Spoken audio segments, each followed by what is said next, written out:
Okay, we got our glass for the Guider 2. We're going to try printing on glass. A couple of our products need glass. So let's see what we get in the box here. This is the same company, Go 3D, that we used for the Dreamer NX. So if you see that, I have a series that's already on my YouTube channel showing how I first printed on glass using the Dreamer NX. Now we're going to try to do the same thing on the Guider since it's our main printer now. So this comes nicely packaged as usual. This is high quality borosilicate glass, which will stand up to rapid heating and cooling, which is what we need. And it comes in this container, and it's a little bit bigger than this opening here, which is kind of weird, but this is released. So this comes out, and it's nicely wrapped in some lightly padded foam, thin foam. So we have two of these. So I already opened up the other one. So let's leave this in here for now until we actually start printing. We're going to do some testing first. So the idea of having two is, one, if one breaks, of course, but the main reason is the best way to get your items off the glass is to put in the freezer. So again, if you saw my Dreamer NX series, which I'll put a link in the description, I had a lot of success after we finished printing, putting this in the freezer for 10 to 15 minutes. Meanwhile, we could take the second one and start printing the next job, so we don't have to wait. Because it takes 15 to 30 minutes to get it cold, get everything off, clean it up again, and then get ready to go. So by having two of them, you've got a backup, and your production will be smoother and faster. So I'll go get the other one, and then we'll take a look at that. All right, so here's the other one taken out of its package. So again, I think I discussed, or probably just in the review of or when I started thinking about doing this, was I couldn't find a piece that was 250 by 280, which is the actual size of the print bed on the Guider 2, but I found one that was 250 by 250. So for what we're doing, that's enough. We don't really need the extra 30 millimeters, 15 on each side. 250 by 250 is fine. And if you recall from my Dreamer NX series, when we were spraying on the hairspray, we put it in this little, what I call an easel. So this easel will work for this one too. So it doesn't fit in very far, it just has to stay secure so you can carry it around. Because I like to spray outside.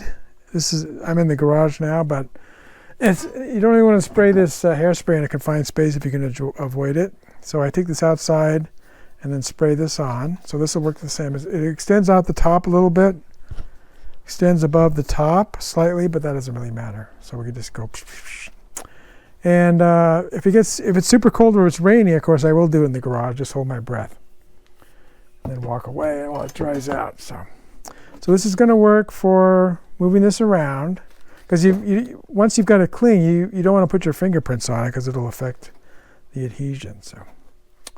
And as you saw, if you watched the other video, we had a lot of success with this Aquanet unscented. I like unscented, extra super hold, which I found in my local Safeway, which is handy. And I'm expecting it to work just as well, in fact even better on this printer, because the Z-axis is so much more stable that I just expect all the prints to be better. So far, printing on the removable print bed has been great, as you've seen. I've shown some examples of how successful we've been with this thing. So part of our strategy of using this was that we can now put the glass on the print bed, magnetic print bed, and hold that down somehow. So that's our next task, is to figure out how to put this in the printer and have it not move around while we're printing. So let's go over and see some ideas about how we're going to do that. All right, so here's the printer with the steel print bed removed, and I put the glass in here. So it might be hard to see, but there's a little more than enough room, front and back, for this to go. But we need some way to secure this so it doesn't flop around while we're printing. So my idea was to use the fact that this is magnetic to get something that will hold this in place that's easily removable once we want to take the print out. Now on the Dreamer NX, we used binder clips, which were okay. They ended up reducing the print area quite a bit because these stick up pretty far, so the print head would hit it, so you had to be very super careful about where you move the print head while you're doing your print so that you didn't run into these things. So I'll try to do something better for this one. So my first idea was to get these corner braces from the local hardware store. So these are 1.5 inches by 3/8. So I think it's 1.5 this way, probably from here, and then 3/8 inch thick, or 0.9 centimeters. So it's 3.8 centimeters by 0.9 centimeters, or it's 1.5 by 3/8. So these are made out of steel, so they all stick to the print bed. Now, because these are kind of thin, and it's a smaller surface area, they aren't super tight. So my original idea was to put one of these on each corner. So this package comes with 4 of these because you're supposed to make a picture frame out of it. So my idea was to put one on each corner and hold it in place. Now, unfortunately, on the first point is that there's not enough room to put one on each corner. If I put them in the back here, then when I push this up, these little nubs here that the movable print bed, there's some little plastic bumps that poke up through these holes to make sure you're semi-aligned with this. They get in the way.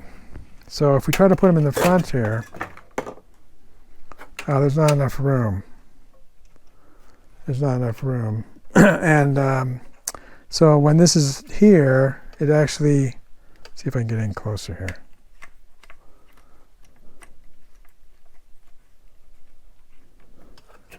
So this is right here, it's resting on top of this bump. So it's not contacting the magnetic surface. So this, I don't think this is going to work. It's just not enough strong enough hold. So then my next idea was to, now if I push it, there is enough room in the back here.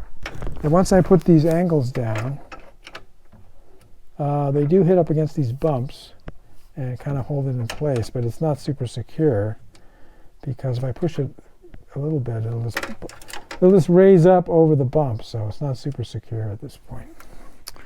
So then I thought, what about these binder clips? Okay. So these, unfortunately, are too small to reach all the way across this plastic frame to the print bed, to the glass bed, so a little bit too short. See, they don't quite make it. So, but I do have this larger binder clip. Now this is it's much larger. This is let's see about how big this is. I would say it's about a 2.5 inch binder clip. So this is big enough. And if we put it carefully in the middle here, it will hold the glass down. Now the glass, I think, is pretty secure, but it can move from side to side because these things are not that strong at and back. So we have to come up with something that has more holding power as far as magnet-wise to hold these down. So it's possible that 2 of these stacked up will work. If we attach them together somehow, they'd have enough magnetism, or we need something wider that can make use of this area to hold things down. So we're going to have to come up with something that's more magnetic than these thin angle brackets. So I'll take a look, see what I can come up with for that, and then we'll see where we go from there. All right, so I was going to show you my new and improved way to hold the glass in place while you're printing. So I've got the magnetic print bed here with the steel bed removed, so this is the magnetic sticker. Now before, I was using these corner brackets that I printed. I showed you how I did that.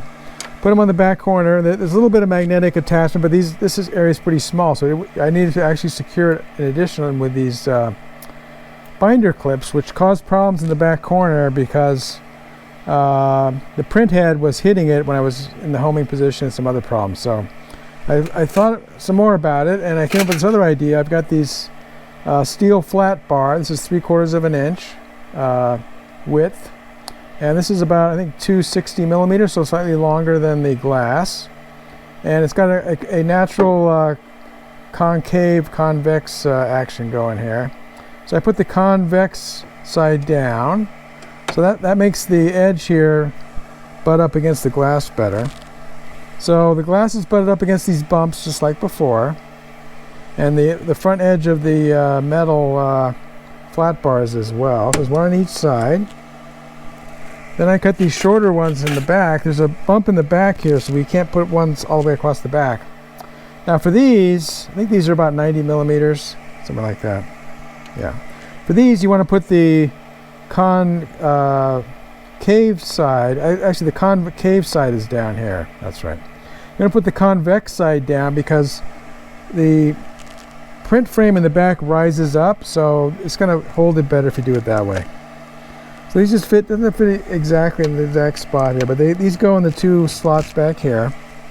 Now, I just need to hold it in place with the binder clips in the front. So I attach these binder clips so that they hold the glass and the front edge of the steel flat bar. And this has proved to be super stable. So the edge of the binder clip is just up against the edge of the flat bar, and then it extends over the glass. So this gives you some more room in this area. And so this holds the glass in place really well. I've done a bunch of printing with this system and it works great. The other thing that happens is when the sticker, the magnetic sticker, is kind of vinyl. When it heats up, it gets sticky and it will actually stick to the bottom of the glass just enough to help keep it in place some more. So when I take the glass off, I use my little spatula and just give it a little twist here and it pops back off. So that gives you some extra, once the